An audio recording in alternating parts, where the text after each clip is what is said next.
I'm happy to welcome to the stage Sharna Goldseker.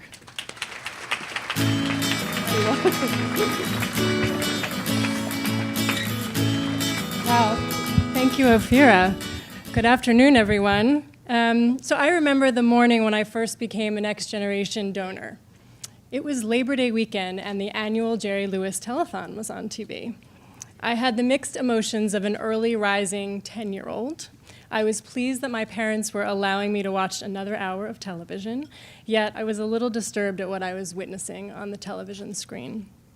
Noticing how I felt, my father looked up from his paperwork and offered me a deal. He said if I made a contribution to support the kids on TV, then my parents would match that gift.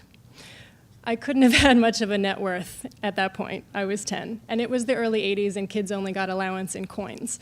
So I scrolled through my mental card Rolodex of experience to figure out how to decide this offer. I first recalled my grandfather, Samuel Goldseker, who was an immigrant from Poland, who told me the story of a Jewish man in Buenos Aires, Argentina, where he had landed first off the boat from Poland. This man had offered him a job during the day, cutting cloth in his clothing factory, as well as the cutting table as a bed at night, where my grandpa could sleep because he didn't have enough money to rent a room.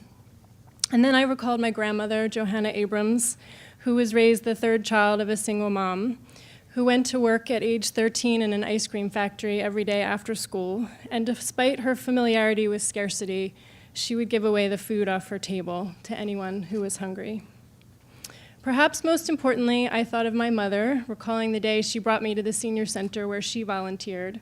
Her presence lit up the room as the seniors smiled adoringly at this woman who brought them counsel and comfort on a regular basis.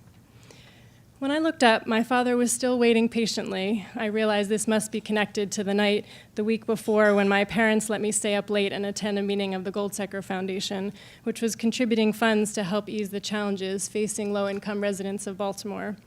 And I told my father I wanted to pledge that $10 of savings, and my parents agreed to match my gift with another 10. The giving felt good, and the connection to legacy felt even better. So as I enter my 20th year in the nonprofit field, 13 running 2164, which is a nonprofit consulting practice specializing in next-gen and multi-gen philanthropy and family enterprise, I'm reminded that we all have role models upon whose shoulders we can stand, and we all have the opportunity to find our own voice as the next generation of donors. Thank you all very much.